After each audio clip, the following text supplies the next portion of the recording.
Hi, Jim Ziegler, the Alpha Dawg, and I have got one heck of an exciting show. Not only our panel of the Dawg Pound Posse, the resident experts, we've got some of the most brilliant people in the car business.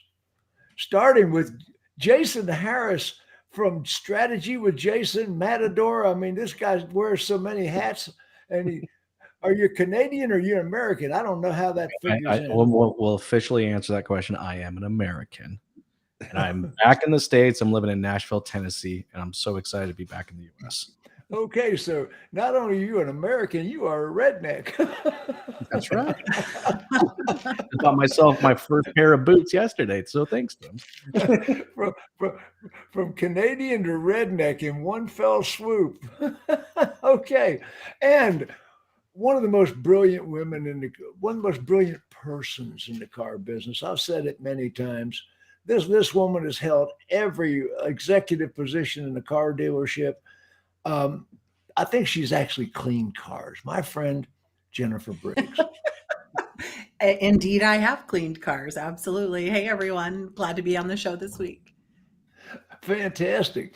And from the Cavalli organization, one of the premier high dollar import organizations in the world, the executive director of almost everything, my friend, Geno Walsh. Thank you, Jim.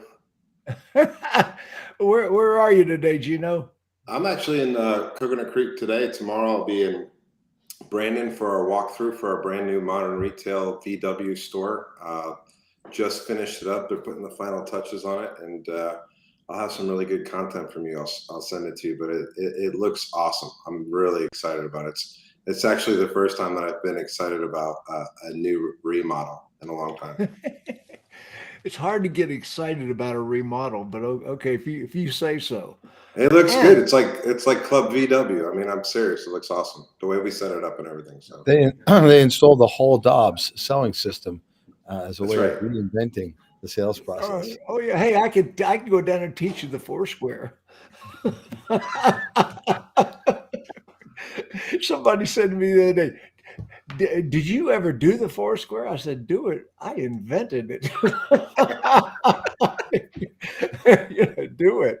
And from Moscow, Russia, the mad Russian himself, secretive. I'm not going to do all that. Okay, secret location today. They got it, Jim. They got it. But I'm in Spain. You're still in Spain. You ready? No, for that's show, you're in a Max? bunker in Ukraine. We know that. The only question we have is which side are you on? I mean, I'm Team Russia all the way. Every time I look at Max, I can picture him in a movie. We have ways to make you talk. Of course, that's his finance background. Right. And the number one Acura dealer in the world, the number one Honda dealer. Is that right? I'm 19 cars year to date behind my dear friends at Norm Reeves Honda. Month to date ahead of them, but year to date 19 cars. So it's going to be like a professional boxing match. We're in the late half of the 10th round. We've got 2 rounds to go. These are the championship rounds. So we are gearing up for a really I can tell you this, it will be Paragon's best December in history. I can tell you that. Okay, are we ready to beat the salespeople? Let's beat the salespeople. Let's get this thing rolling a second. Okay, so the subject today is what's changed. What are we training our salespeople to do? What are we training them to say? What are we expecting of our managers? What kind of training are we offering in the dealership? What kind of processes are we doing? Start with Jason Harris. Jason, what's changed? I think what's probably generally changed is training on the buying process, not a sales process. So, being able to quickly identify the customer and identifying where they want to be met and how they want to make the purchase. I mean, I think back from when I first got trained to sell cars, I was taught to, keep, make sure that the customer held the hood open for me so I can maintain control over the experience the entire time. And now that's no longer the game. It is truly identifying how that customer wants to buy and developing on a process that meets them where they want to be met. I think that's Well, why probably don't you make the customer still hold the hood up and maintain control? I mean, come on now. we did some funny stuff. I'm not going to lie. I remember some of that training, Control your customer. How many times Control did I your say that from the sales desk? Jennifer, what's changed? The investment in training has changed. I think when I came up, a lot of OEMs used to subsidize the training. My first store was at Cadillac, Oldsmobile, Pontiac, GMC, right? And we had Cadillac trainers in once a month. Now Pontiac was Oldsmobile, we didn't have a lot there, but as an OEM, General Motors was investing in quarterly training for those brands. But there was a lot more focus on training for how to interact, how to engage, how to create those connections. Word tracks and processes. Word tracks processes. I remember the old disc training from, was it Merritt's who General Motors brought in? APB. Yeah, like we're just not making the investment in I'm a train the trainer type of person. So get your sales managers fully trained to be able then to disseminate it down to the team and hold them accountable. But we're not making that investment anymore. And for now, when everybody's situationally successful. Now, wait a minute. I think some people are still making that investment. We're going to get people on the broadcast today, I believe, would say they are. Well, yes, indeed. But what has changed is a focus across. And I think part of it is because we used to get OEM subsidies for that. We used to get that taken care of. And many dealers, in the absence of it, have not made that investment on their own. Okay, Geno Walsh. I'm gonna have to raise my hand here. I look at our financial statements, and there's plenty of training on there. Yours? That doesn't surprise me. But no, I'm talking directly from the OEM. So instead of giving us subsidies, they're taking money away if we don't do the training. So what kind of training are they doing now? Is this technicians or is this variable operation? The variable operations technicians, the whole 9 yards. I mean, it's you just name it, and they want to make sure that they have some kind of touch or feel on it, but they also want to have some justification for their training centers. So before the end of the clock clicks in December 31st, 2022, I have about $20,000 between the three stores worth of people going up to Atlanta and going down to Davie to do this training. That's, if I don't hit it, then they're going to take the money away. So there is that money that's happening. It might not be subsidies. They used to call it subsidies. If you want to get money, then you get it. But it's mandatory now. So, but for us, Geno, when we were doing Internet Battle Plan, you spent a lot of money with me sending your people to the internet training that I was providing. Yeah, and we still do that. Like I'm sending 6-7 people to Brian Pash's event in November on the 14th, which is the Modern Retail Conference. I'm sending my service director. I'm sending my fixed ops technology manager. I'm sending all 3 GMs. My controller's going. Probably our HR person's going as well. So you are not who Jennifer is talking about. No, because it's that old adage, right? Like, what if we do if we train them and they leave? What if we do if we train them and they stay? And I can't get better unless they get better, and we can't grow unless they grow. So that's kind of the worst thing I see though is we send people to these conferences, we send people to seminars, and then the managers or the dealer principal even or the general manager doesn't do anything like what they were taught. They get Brian? Well, you're absolutely right. Well, the GMs have to participate. You can't, you send the guys there, and then you don't empower them when they come back to the store to make the necessary changes. Well, it becomes a waste of money. I think the conclusion I've come to is that I fit perfectly well, and I have great competence in a world that no longer exists. And that scares the pants off of me, because things are changing so rapidly. And so we need to keep up on this, but it doesn't do me any good if I'm the only person that's got that training, just as it doesn't do us any good, if the salespeople are the only ones with the training. I think back to what Jennifer said and what Jason said, the challenge for today and the process today, I believe, is one that involves shared control of the process, shared control of the customer. Let the customer think they're in control, and actually, set up the guide rails for them. I like to use the picture, the video, the mindset of the Olympic sport curling, and the customer's got that stone, and they're moving that stone down the ice, and we're there to take the friction out of the way with the brooms and to guide them along the way. Think Peloton, or think Uber, or think any of these other apps where we, as a consumer, have shared control of the process. We can pick the driver, we can pick the vehicle, we can pick the score of the driver, and so we feel like we're in control. The reality is they're giving us all the work to do, right? And it's the same with Peloton. I can pick the instructor, I can pick the music, I can pick the length of the class, the intensity of the class, while I ride their bike and pay them. And I think to the extent that we can share in that, not put it all on the customer, not put it all on us, share that control, the customers will feel empowered. And I'd add one other thing: whenever, wherever they happen to be, whether that's in store, on the phone, on the iPad, on whatever device they want to use, and give them that power. And I think that's the hot setup for the immediate future. How about it, Max? What about F&I? Well, before I get to F&I, to answer your question, what has changed? I think the last 2 years were devastating to car business. Absolutely devastating, because the art of salesmanship is gone. Salespeople have no idea how to sell a car, right? Because there was an inventory shortage. You just say, hey, you're lucky if I have this. If you don't want it for 5,000 or 10,000 or 50,000 over, there's 5 people behind you.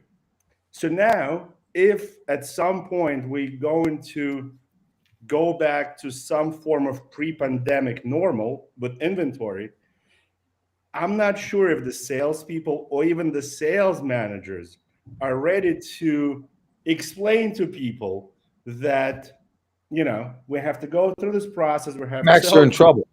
They're in trouble. Yeah. Okay. And it's already shifted. The market has already shifted. Take a look at Carvana, going from $386 a share to $14. And this is happening across platforms across the nation.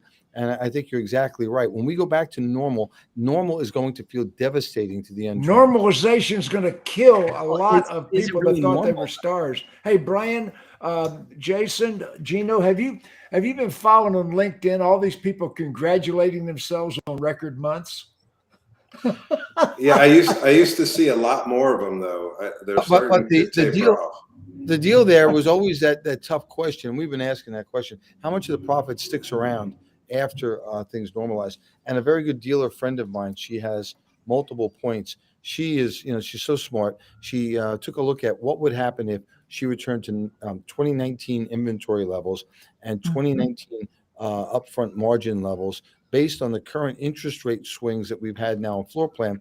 And she reckons that would have a devastating impact on her bottom line, $20 million worth of a swing from where she is now. $20 million.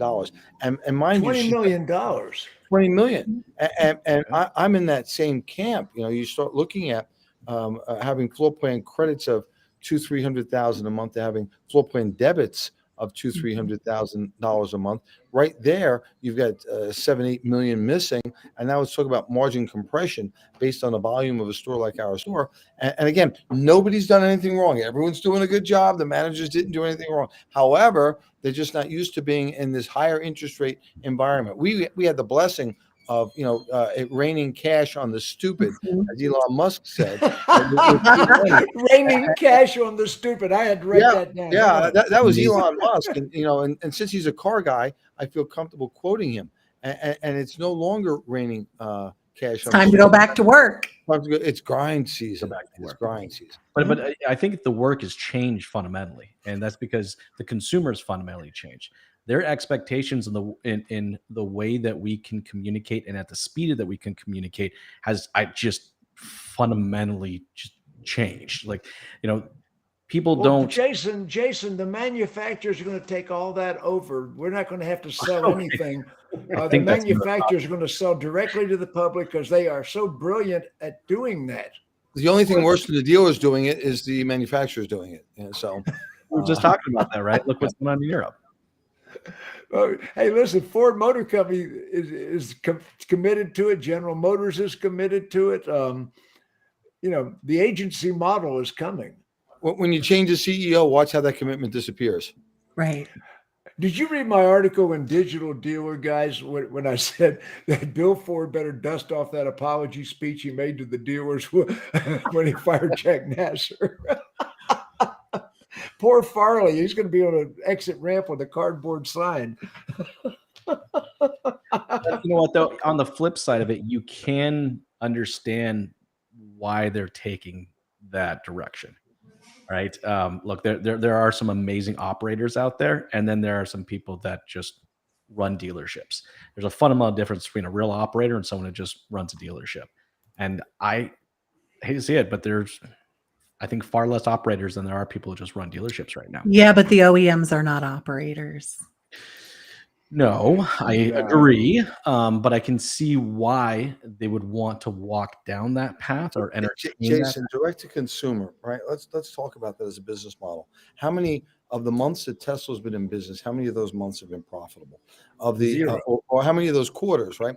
And if you take away government subsidies, that thing's bleeding money like, I mean, they'll never get tired of spending our money, right? Carvana, how many quarters of profitability have they had? No wonder they're struggling. And I love the innovation, right? And the Garcias are going to profit handsomely for being innovators, but the business model and the investors are getting soaked. Buy high, sell low, and pay for the cost of delivery is a failed business model. I think the OEMs need the dealers, and I think the dealers need the OEMs. I can't build a car, and they can't really sell one and or service a car. Right, the service, take care of the customers. Well, it's both. It's both. Because look at Rivian. They had a 100% recall, and I think it's a relatively minor recall. 100% recall on every car or every vehicle that they've produced. And do they have the facilities to do that? And what would happen if it was a major recall and it was a substantive issue like a safety issue? How would they handle that? And how is it that NHTSA can allow them to get away without being able to answer that question in advance before they sell car one? That's the question we always had to answer. No, I think the dealers, we need to become more corporate. I think we need to give some of the benefits that the corporate delivery system would deliver to the OEMs. That's a consistent customer experience. It's memorable across. Well, that's Geno. Geno comes from a corporate environment. Well, I don't mean, no, I don't. Well, I don't want to speak to Geno's environment, but the easy example is Starbucks in New York is roughly the same as the Starbucks coffee in Seattle. Exactly. I think that's what they're pushing for.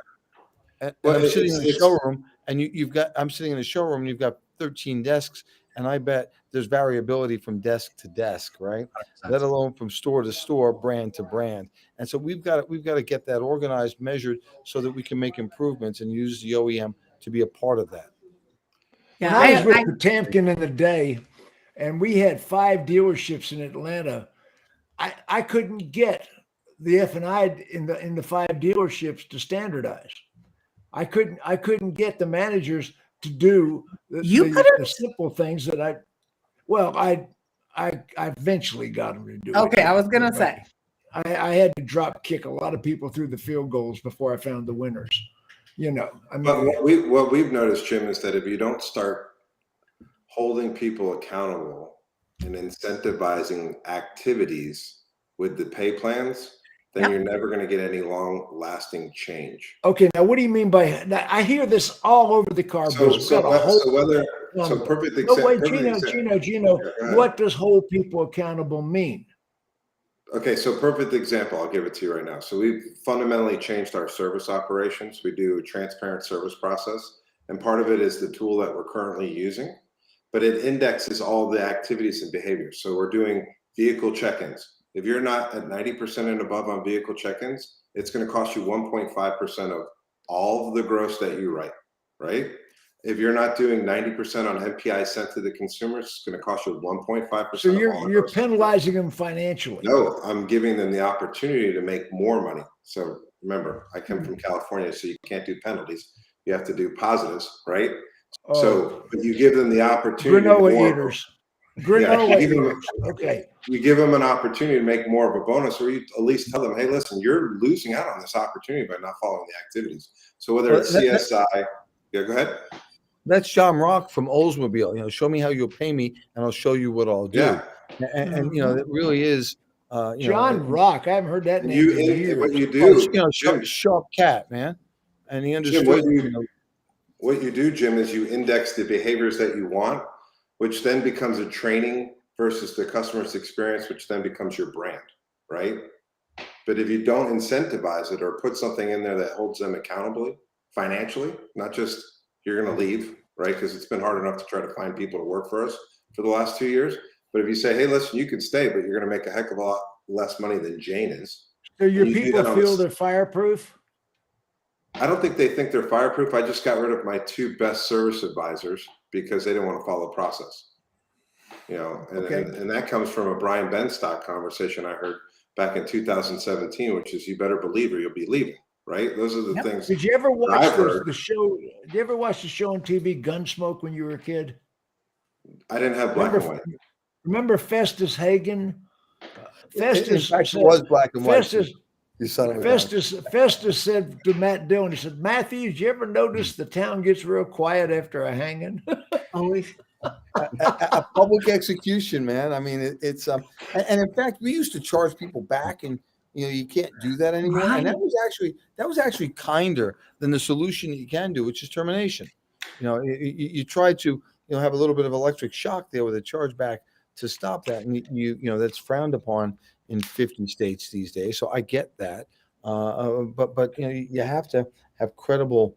And you could do the same thing in sales too. So we use Darwin as our single point of contact process, and they have a utilization in this system where I can see basic utilization, interview process, whether or not they're using which F&I menu, how many times they've used the F menu, how many times they've done accept declines, how many times they've used sales tools. You can't control what you can't measure is what you're saying. Absolutely, 100%. You can't manage what you can't see, right? The Same salesman will spend more time trying to game that system than to follow it. How good is it at preventing you from gaming the system?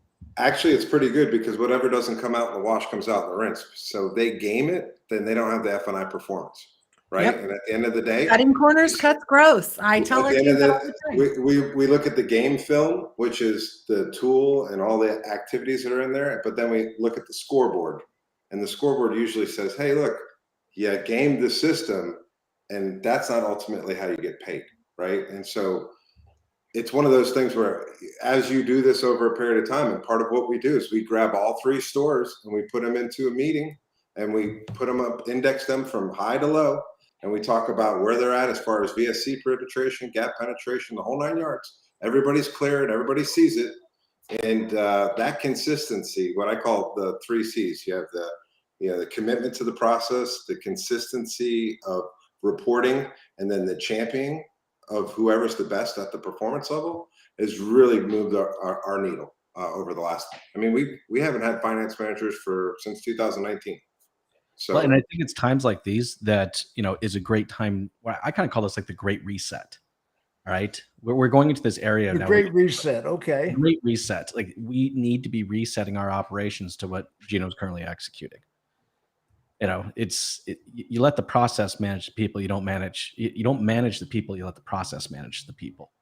And of course, some of that is gamification of how we measure those activities, how we measure those at bats. Like every professional team in the world is operated this way, but for some reason, in the automotive vertical, there's only a select few that choose to do so. They used to call it pixie dust, right? You want to find out who's a really Brian, good manager. you and Geno have both gone to a point of contact, one salesperson, A to Z. Is that what I'm hearing here? It is. The genie's out of the bottle. Apple is producing a car as we speak. They're driving prototypes that were made for them by a company using 100% Apple technology and EV platforms of somebody else to test that technology. And if we want to skate to where the puck is, like going to be, like Gretzky said, well, then, I think if I'm imagining what the Apple experience would be like, it'd be a single point of contact. It'd be some young man or woman with pimples on their face and probably an earring and maybe a nose ring there that's fully trained in the product that could walk somebody through the entire process and probably conclude the transaction on an iPad or an iPhone right there in the store. Not as complex as a car sale. And if you follow the platform or the program to buy and upgrade an iPhone, it is so analogous to buying and upgrading a car that, why not just knock that off? Beat them to the punch. I mean, use what they're doing. You can't hide things on the internet, right? I mean, hey, how is Tesla doing it? All of us can see it. And then we try and put our own automotive spin on it. Make it as simple as possible for them to buy, click, and have and enjoy whatever it is. They can come to us or we can go to them. We need to stop caring which is the case. If they want to come to us, fantastic. If they want us to come to them, fantastic. Apple doesn't care. Give a toss where you buy a USB cable. If you buy it online or in the store, they just don't care as long as they get the sale. And I think the more that we can do that for every department in the store, including F&I, I think the better off we'll be. Okay, there you go, including F&I. I got a lot of reservation. I met with Chip Perry. Matter of fact, I think you're working with Chip Perry, aren't you, Brian? I'm working with the A to Z team. What I really liked, I think the concept, I thought it was feel good, A to Z, good CSI, rah, rah. And I was somewhat interested until I saw that we had a 12% increase in gross and a 17% reduction in cost or expense per transaction, 22% delta, somewhere in that range. That got me really excited. And that kind of a 29% increase, and start talking numbers the size of Geno's operation or the Paragon operation, and those things are very, very meaningful. And then the benefit is, of course, more capacity because I'm not trying to jam 10 salespeople into 2 F&I offices, or 20 into 3, or 40 into 4, and everybody can take that deal straight through, and you get rewarded for that. The thing that I liked, and I'm not here to promo them, they had some really good technology that I would say was like a toboggan trail. It really enabled the user and the consumer to be on the same page and to go through those chutes. You couldn't get to step 2 without going through step 1, and so forth. And so that was a really good example of technology assisting the process. And I think, if anybody's going to do that well, it's going to be Apple. So let's get there first. How about A to Z, Geno? Actually, I've had Brian Alley, who's their head of training. He's awesome. We actually went to Champ and spent some time with them. I don't use their technology. We use Darwin. In the sales department, we use Update Promise in the service department. But I can tell you from the experience that I had working with them and going and seeing the product, it's technology made by car people for car people.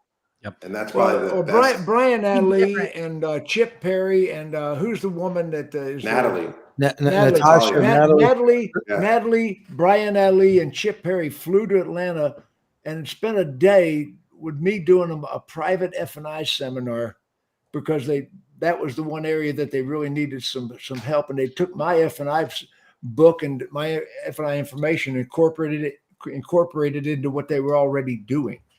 So, hey, Jim, Geno, and everybody else. So imagine this: you've got the A to Z process. Now you've got a representative doing an online transaction, and that representative, let's call it a BDC representative, has the ability to take a transaction cradle to grave, but instead of paying F&I income and expense or normal sales income, you're paying BDC plus income. Right. So that's great for us. It's great for the BDC person, and to say if a BDC rep would ordinarily get $50 for a sale, let's say he or she got $200 for a sale, and they're happy as can be. They're doing the transaction all by themselves, and we win because we're, instead of paying $600 or $700. But there's still management in the background, coaching and supervising. Yeah. There's going to be less there because the technology is going to help with prep the work. It's already configured. It's prep work. It's prep work. It's like being on the chef's line, right? There's some chefs that do all the prep work the night before. Yeah, I actually Yeah, had 'cause- a handful of clients during COVID go A to Z, but all the way through service. So not only was it the person that I purchased the vehicle from, but it was also the person that I leaned on and was responsible That's for. the next leg of this journey. they That'll became be okay. The salesperson became a service writer. when you could take the salesperson and the service person and make them one. And as we get more EV and there's less need to have human capital at the store levels, we're going to have to figure out ways in which we're That's able to reduce our expenses in order, because we're going to get less reimbursement. Let's be honest, right, Brian? You know that the more that there's EVs, even though we will have the monopoly on an EV, because you can't get an EV fixed at a small mom and pop. Do you know the data right now is contrary to what we've been told. I know it is. The suspension work on EVs is fantastic. Those heavy batteries are pulverizing the suspensions, and that ends up being very good for us. And I'm not hoping that these cars break down. We may It's have a lost the profitable oil opcode. we may have lost some of the oil change business. It's a loss leader for us anyhow. But I think there are other great businesses there that we can be in. Tires. Now, do we really believe that EVs are going to be the be all do all? Gasoline engine cars are going to be obsolete. Is that Jim? what I'm an environmentalist, and I know the facts and the data. And EVs are not good for the environment, and so I think the ICE vehicle will return, will stay around longer than people anticipated. Yes. And I think that other technologies will usurp EVs once the truth gets out. Hydrogen. Hydrogen's got a lot of promise, and I think and again, the cars that are driving on the road today, the ICE vehicles today, are the cleanest they've ever been. There's wonderful hybrid technology that can cut carbon emissions substantially without the downside of having to dig up an acre of soil every time you produce a car. They can't beat those little slave kids hard enough. And I know Max is passionate about this also. We've got pretty good energy independence if we ever decided we wanted to have that. And just as we achieve that, we're now going to be dependent on China for the raw materials to make the batteries and let them control U.S. transportation. Well, I don't know that that's a winning ticket. Also, the incredible cost of EVs is going to prohibit certain parts of our economy and our society from having mobility. And, we need to address some of those social issues. Are we prepared to say to a certain group of people, you can't afford and you will never be able to afford your own transportation? Transportation is freedom. So, I think we need to make sure that everybody can participate in transportation in this country. And I think that's one of the great things that Henry Ford did back in the day, is open up transportation to the masses.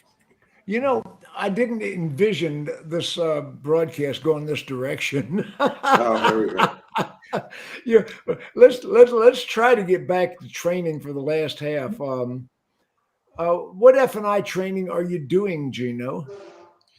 So I'm using every single one of our vendors is coming in, and they have to show up on a weekly basis. So we're a JM&A group still. So my gentleman is there basically at each one of my stores once a week, and he's also on a web call. We've gotten so accustomed to doing these web calls that we sit there and we'll break out performance right then and there. But we've kind of dialed down the length of our training, especially at the store level. Everybody participates in what we call a syllabus, and they write out their monthly syllabus that they have to turn into me, and they have to basically show me how they're going to get to destination. But we're doing 15 to 30-minute interval meetings with each one of the sales staff. And then one day it's going to be product related, one day it's going to be process related, it's going to be utilization. Because that's where I have a problem, Brian, Geno, and Jason. I was in F&I my entire career. All the records I set in the car business were in F&I management. I cringe to think of salespeople doing F&I. That's the one part that just causes me a lot of consternation. Jim, I was shocked, man. I was shocked. Whatever you did with Natasha, and whatever she came with a pretty substantive F&I background. Our F&I numbers with rookies are equal to or greater than with the pros. And I think were you doing good before? No, we weren't doing well. We were doing fantastic. and Yeah. they're beating. Okay, so you were already doing fantastic Yeah, numbers, and now yeah, you're doing more fantastic. They made improvements that, quite frankly, are embarrassing. And I think it's because the technology helped to eliminate the friction and having good processes going over the, we all know the 300% rule, but actually making sure that that happens. We're selling a lot more products for. And is your pay plan changed though? That's the Yeah, big thing. of course it has. It rewards. So Again, this F&I managers work pay plans. They don't work building value and closing on products. That's right. If you want 84-month financing, don't adjust it. We cut the commission in half for anything over 66 months. If you say, well, it's the only way they can afford the payment, well, we're going to say, well, you're going to earn half. And watch, all of a sudden, those 72-month contracts disappear in the store. We know that those 72 and 84-month contracts kill customer loyalty. The number one factor influencing return to market for a customer, which will return to your store, is the leash or the lease that you have them on. The shorter the term, the more frequency you're going to have. So, you just got to reward the things that you want in your store. How about legal compliance? Once again, you got salespeople that are natural 30-unit a month salespeople. You got other people who are, frankly, 6-car Fred or 6-car Frederica. Jim, anybody who's touching customer information right now has to have the same legal compliance as an F&I manager. Let's just be honest. It's the true. GLBA is coming out. It's like, go ahead, Jason. I'm sorry, but there's no more F&I managers. The only person that can touch the data. It's your receptionist. It's anybody touching PII has to have the same amount of compliance training. So for that end of it it's not the same anymore. Jump in there, Jason. No, I was actually just going to resonate the exact same thing. It's just the whole communication game has changed. Mm-hmm. It's not that one employee can have a different level of conversation with the other. The way it's perceived now, as far as liability, is that everyone needs to have the same training. Everyone needs to have also the same technology being used when they're storing or collecting that data. So, I have trained thousands of managers, salespeople through the years. I mean, 30 years, I've trained thousands and thousands, and I taught other processes. And when I met with Chip Perry, and they halfway won me over. I mean, I'm sort of like on the brink. Is this the way I'm going to go? Am I going to train salespeople to do F&I? Am I going to train salespeople to do F&I? Because that's my strongest suit. Max, Jim, let me jump in here comes the curmudgeon, guys. This is the guy that. And listen, I want to say up front that I'm the contrarian, and I hear Brian. Of course you are. And in the current environment, you probably could rely on your BDC staff to take the deal from cradle to grave. But when the triple net losses are coming back, right? And when there will be more cars than buyers, I want to see it in normalization. You will need to go times. back to your standard finance manager to make the magic happen, because your salespeople will be losing $1,500 to $2,000 on the front. See, I think that's a superstar culture that I don't think exists at dealerships anymore. Yeah, But listen, I got to go either way on this. Jim, I hope you're recording this. Max, you're by yourself, and you're by yourself. You're out there. I love how he wears a shirt. I love how he wears a shirt that says "Adapter." I'm with the rest of the crowd on the broadcast, Max. I'm not with you. It's Adapter. I'm not with you, Max. Let's go back to the. I'm just sitting here being quiet because he's assuming a BDC can't hold gross. Exactly. Yeah, that's exactly right. That's why, don't you? You know why, Jennifer? Don't you? Because it's all girls. Right, of course. Oh my God! I mean, once she you knows get I'm joking, by the way. Those about. Hey, Matt. Folks, I'm joking. Okay, I'll go toe to toe with anybody any day. In the comments, it says, Max, that they should do a GoFundMe page and buy you a new shirt. Right, but you see, the premise of this is that you adapt to die according to the times. So during the good times, of course, I'm going to let BDC sell cars, because why would I overpay my F&I or my salespeople? But when the bad times come back, why would you keep the heavy expense when your grosses are minimized, Max? You're not making sense. Unqualified BDC department I want to stress But Max, you're the same guy, Max, that would say that you would like to do the entire transaction for parts in Spain, right? If I could do the entire process with somebody on a web call, just like we're doing right now, and get you through the entire transaction, send you digitally the contracts, you sign off on it, and then the vehicle shows up to you. Do you think that's going to be more convenient? Yeah, but you are assuming Would that you? there's But time buyers out, because when you train people, it's about read it, write it, role play it, record it, and repetition is the mother of all learning, right?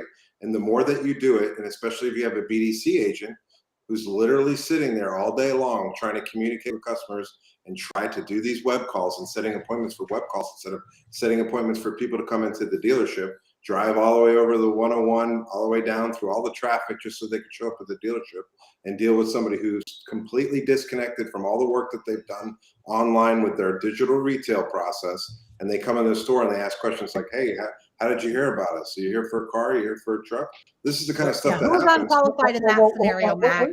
How do we get caught in this? See, this is what happens. You get caught in the all or nothing conversation. How about it's however the customer wants it? Exactly. And we That's need to what I make mean. sure, There we you need to ensure that we're profitable, whether it's in-store, online, foot, phone, internet, and it doesn't much matter. I had a presentation last week in, where was I? I was in Atlanta, and a gentleman who works for a public corporation.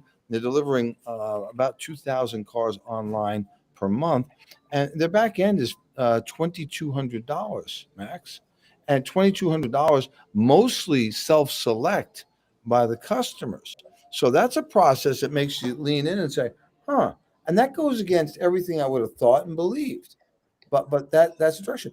When I'm talking with some of the OEMs about what should an online EV purchase be like, I said, the sticking points F&I. How about this? How about you build in enough gross up front where we don't need F&I, and that the F&I portion of it is completely selective and optional for the customers at what the equivalent of cost. I would love to not need the F&I department, really, to have them facilitated Well, at the a much lower manufacturer cost. did that to us, Brian. That's correct. But Jim, that's exactly the point. Did we start the discount game? I never wanted to discount the car. Well, but you start producing, manufacturers manufacture. That's what they do when they over. Well, you're Honda, but we got Ford right now. The Mach-E, the Mach-E. How does a pistol car zero profit at MSRP? The invoice and the MSRP are the same. So who wants to play Wait, that? hang on. I was looking at a Honda invoice a week ago where invoice was higher than MSRP. So I was. How's the Not by much, but it was higher. Brett Sutherland's on in the audience. Brett's one of my favorite people. I've been friends with him and his family. His dad and I have been friends for 30 years. He said the pay plan makes sense. I didn't hear much of the pay plan, Brian. I heard some of it. His pay plan is if you want to sell the product and extend the term, then you're going to get paid half the profit. Yeah, which is smart. What we did, we cut, anything over 60 months, the F&I person's commission on the whole transaction is 50% of what it would have been over that. And, and the logic would be the only reason that I had to go 72 months, boss, is they couldn't take the payment. And I say, I understand that. I'm glad you did that. So half a loaf's better than none, and you'll take the half a loaf. And you watch how many times they're able to switch them to a lease and retain the profit, or to go to 60 months and show the customer an equity layout, how much more equity you're getting per payment by going 60 months as opposed to 72 or 84. These are, we understand, or hopefully we understand, that frequency is probably the best way to make money. I've had an iPhone 1, 2, 3, 4, 5, a couple of 6s, 7s, 8, 9, 10, maybe skipped 11, 12, 13, 14. Frequency is the magic here. I think the iPhone 1 would probably still work, but the frequency that Apple has is the magic. And so, that trade cycle management, which all the OEMs except for BMW, all the OEMs suck at. Trade cycle management, coming up with a car, you're going to be in this car for 2.5 years, and then you're going to have 3 choices with similar payments. It really is like a subscription model, but without the losses being taken by the dealer or the OEM, and it's saying, hey, if you stay with us, here are the benefits. Just like the ultimate subscription model of these guys, and so we best learn from them to get customers to trade more frequently. You take a customer 72 months out or 84 months out, and look at what happens to your And it's going to cost you an arm and a leg for them to come back. Got a really and long. it's irrespective of the brand too. I can answer this question real quick.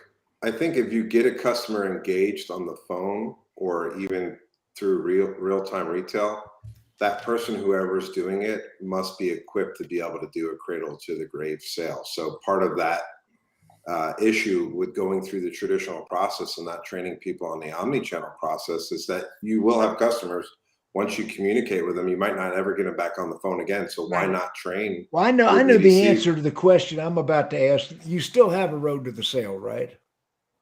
It's just a little bit different and it's more digital. We put technology into it. Yeah. You get the one thing that I would tell you is it eliminates, little Johnny who takes his first deal and gets so super excited about it, but forgets to ask the question about the trade or where they live and all those other questions. And they come to the desk like, I got a deal. And then all of a sudden you're like, nope, he doesn't have a deal. He didn't sell that thing for MSRP and held $2,000 on the trade. Something's going to happen here, and it's going to be either a credit situation or they're going to airdrop a trade in at the end that I'll do the deal, but you got to make sure that I get out of this trade in and I got to be scot-free. And then the deal just falls apart and little Johnny goes to the corner. But Max thinks little Johnny is more qualified than a BD agent. So.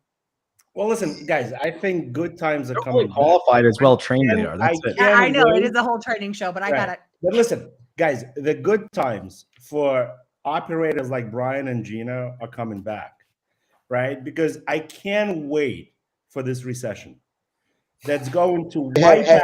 Hey, calm down now, dude. But I'm just saying, there'll be. You're waiting for the recession. We invited you. You guys are causing this thing. Come on.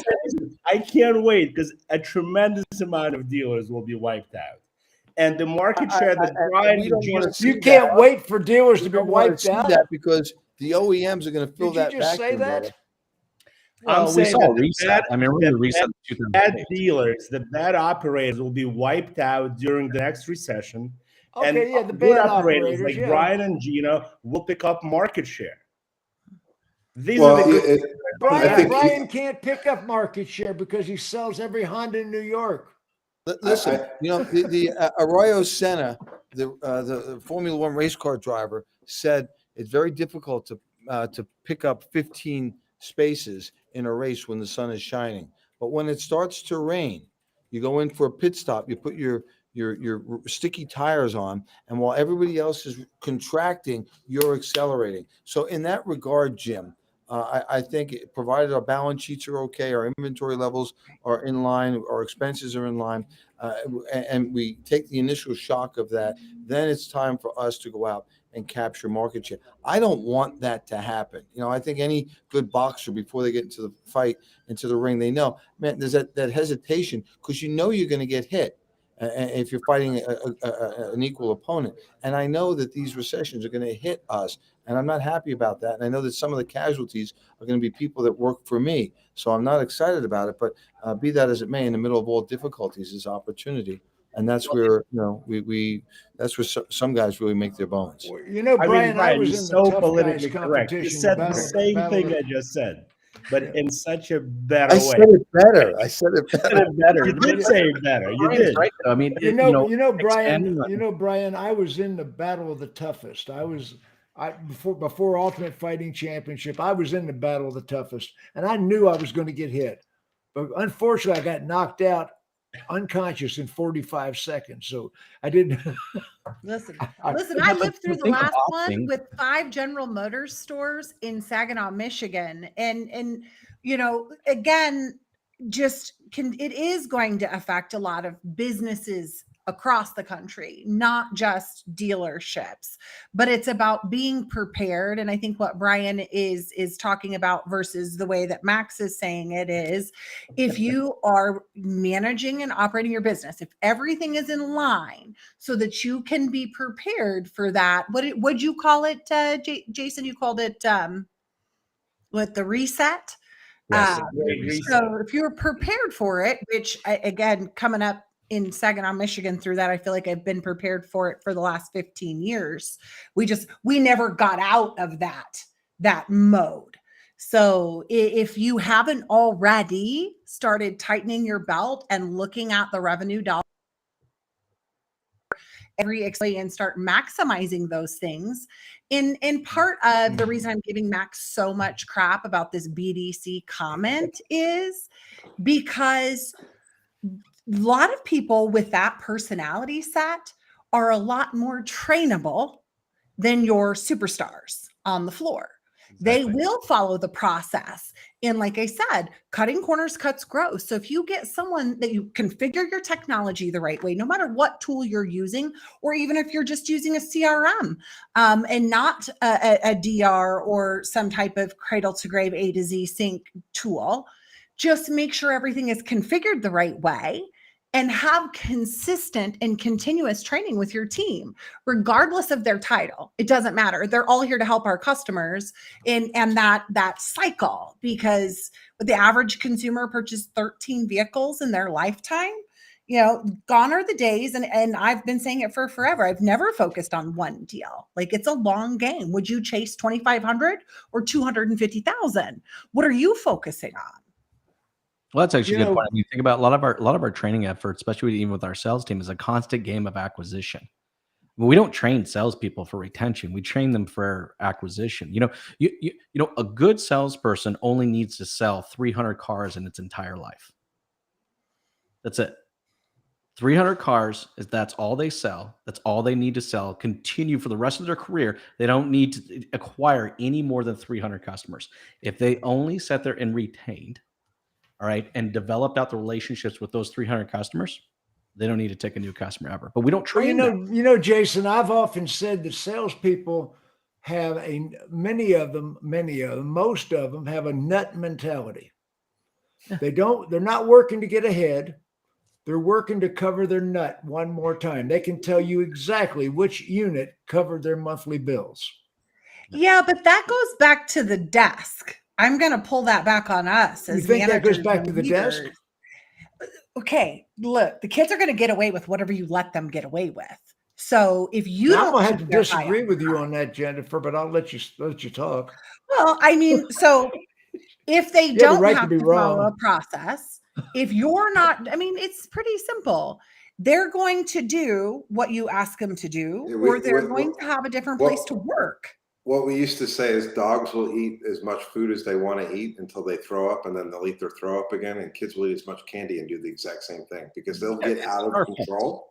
And your job as a leader, as a mentor, as somebody that's working with your team, is to try to paint the picture of their growth and their career track so that they don't get into that mentality, right? And that's part of the training too.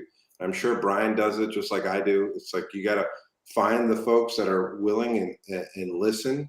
And give them an opportunity to grow, not only financially, but as far as who they are as a person in their career, and who they are as a family member.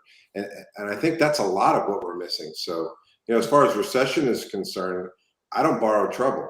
So there's no sense in doing that. Like, if you would have told us in February 2020 that we were going to shut down all of our stores, everyone would have looked at you like you're some kind of crazy person. So there's no sense in us trying to control what's going ahead. All I can do is control my activities and my attitude. Those are the only two things I can control. And so how I focus on it is to try to remain as positive and be as service oriented as I possibly can be, and then focusing on the activities that are going to get me to destination. And have you been through a recession? Have you been through a recession? Absolutely. Gino? Yes. I was through the 2008 recession, 2009 recession. Well, coming out of 2008, that was a lesson that I learned. As a salesperson, once I stopped focusing on building deals and started building customers, fundamentally changed how much money I made. But And the then light still came on. we don't guys. coach and train people that way anymore. Jim, during the cash for clunker days, the recession, Those were good days. Paragon sold more cars than any automobile dealership in the nation, irrespective of the brand. I panicked when it first happened. I was on defense, and I shed personnel I bet you were. it came all of a sudden. And then I got together with Wolfington and a couple of guys, and I said, I suck at defense. Let's go on offense. And I went, and we called, the first play was a bomb and touchdown. And the receiver comes back to me and says, there was nobody covering me, boss. Do it again. And we kept throwing long passes. And while everybody was in a contracted mode, we realized that there were still people, and there will always be people in the market. We keep talking about right now, there's a little bit of turbulence going on. Do you know what was the equity position, Jim, in 2019 for the average customer? Well, the average equity position of those customers was negative $4,700. What's the average equity position of a customer right now? It's positive $5,000. We've got a $9,000, $10,000 spread. So 1 or 2 percentage points. Is that only because of scarcity, Brian? I don't give a rat's butt what it's because of. This is I'm our asking you. story that you're hearing. It's a bad time to buy a car. It's never. Customers, we've got a $10,000 swing in favor of. I didn't say that. Max said it. And we're not. Well, Max is a I hater. didn't say it. We're not telling you people. And in your brain, you got to know the book value for a 2019 Pilot right now is about 26 grand. The payoff is about 26 grand on a lease 3 years out, and the average value of that's 32 to 34,000. So they're sitting with $8,000 worth of equity. I don't know. I'm not a genius. How about we go into the database and we call everybody that ever bought a Pilot from us, and we say, hey, by the way, I've got 8,000 reasons why you should do this now. Oh, but I heard used cars are expensive. That's exactly in your favor, selling you a new car, and you're going to lower your payment, and I'm going to hand you a check. How's this? You're paying $400 a month now. You paid $3,500 down last time. You come in, I give you $2,500 in your pocket, a brand new car, and no money out of your pocket. Instead of paying me, I pay you. I mean, these are shooting ducks in a barrel. Right. We're not having those conversations. Because You know who is having those conversations, Max? My BDCs. Ooh. Hey, Brian, I know you drink heavier. It sounds like you're doing a transference of feelings. Right, and if you I'm just saying we got to push back on the nonsense and the lies. And get our William Wallace war paint on, and and get up there and say, here's what we're doing. Set your hair on fire. And it's nothing to do with screwing a Brian. customer, lying to a customer. How about we do something great? How about we tell them the truth and let them decide in mass? Freedom. Message. Wait, Brian, set their hair on fire. Oh, I see you already have. Okay. Oh, golly. Max, we don't wish for a recession. I mean, listen, it's not about wishing. It's just a fact of life. It's common, guys. And the good news is that we're in a recession. Yeah, but you know what? You know what else is coming? You know what else is coming is a recovery. Max, a recovery is coming. If it's fact of life, the recession's coming, and the recovery's coming too. Geno, hear me out. It's been really difficult to hire people the last 2 years. Yeah, but during the recession, easier to hire them during the recession. The job market will recover, and you will be able to get talented people back on the floor that will help you sell cars, because technology is great, but we're still in people's business, and you need real human resources, and they're coming back. Well, there's been too much free money in the market. Right. They don't need to work. Raining on the stupid, but they're going to get educated. Raining on the stupid, given by the stupid. Oh, never mind. Pineapple. Okay. Hey, listen, we've to some extent been a beneficiary of that, but there's always that reality. And I've been talking to my team for about a year now about, hey, this isn't normal. Hey, this is and everybody's sticking their chest out how they're responsible for the good times that we are experiencing. And all you have to do to see that disappear, have margins erase themselves, is have extra 50 cars on your lot, an extra 25 on the guy down the block's lot, and the game is over. And used cars they're plummeting. If you're looking at V Auto to set the prices on your cars, you're out of your mind. V Auto is a trailing indicator. It's like reading last month's newspaper. It's wonderful, great tool, but you've got to look at what's going on. We saw a report yesterday that shows that used car values have dropped 7 points in the past 14 days. And take 7 points on a $3 million inventory. Your inventory's dropped $210,000 on a 140 car inventory. You've dropped $1,400 to $1,500 a car. Some cars maybe 3,000, some maybe 200. $1,500 a car. And if you adjusted your little V Auto price by $200, you're still off by $1,300. And the next better off canceling the order. You're better off canceling the order, guys. getting a Ouija board to set your price. Ouija board. Can we brand that Amazing. Brian Benstock Ouija board of pricing used cars? It's a, I yeah, mean, it's Dale blindfolded Pollock is not going to like this broadcast. Ladies and gentlemen, Brian Benstock says that you need to get a Ouija board so you know. or a blindfold and a dartboard. Right. And Oh But no, my you gosh. might like a used car manager today might as well be a day trader. There's definitely some truth in it. We're talking about the agency model, and you went when the agency model collapses is the first time that Ram outsells Silverado. The 100%. first time Ram truck has a higher market share than F-150 or Silverado. There goes agency. Yep. You think about Bill Ford and his You family got to hit them in are their not truck. going to stand to lose market share to another brand. I don't know what happy pills those guys are on. That all of, the some of my colleagues saying no, the manufacturers have really changed this time. They're no longer interested in volume. They don't want to pay out incentives because they're going to produce less cars. How by producing less cars will they have the money to fund this EV mandate that they've been put on? They can't. Especially the dealers aren't signing up for it. Right. Manufacturers make money by manufacturing. And so I think as soon as they can open up the supply chain and produce, they're going to produce like we've never seen before, guys. In their head, there's a lot of pent up demand. I'm not so sure about that. I think They can't wait. I think we're getting into a good equilibrium right about now. And if you double that inventory, boy, oh boy, we're going to see some blood in the streets. Brian, they can't wait because they're going to remember all this that called and screamed and yelled for the last 2 years about wanting cars. They're going to go, you said you wanted cars, didn't you? Right. Yeah, They're gonna start see, Leave them at the port. the thing Shut is, it off.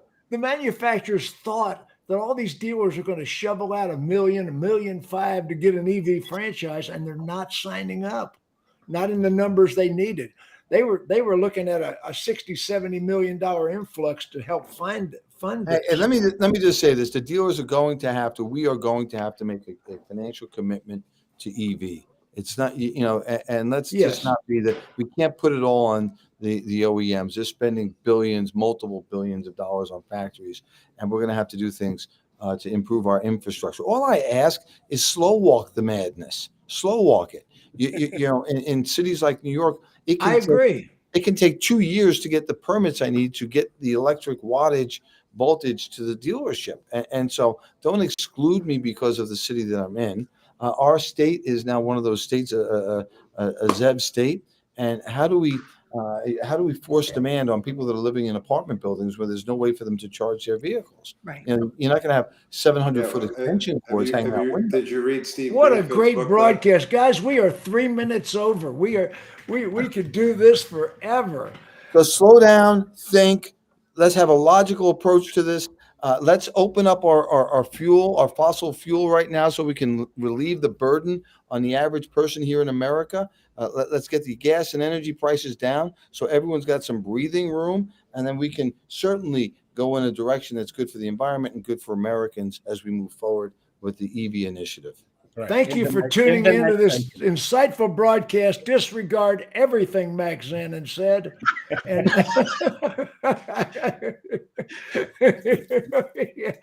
wave goodbye to the audience, folks.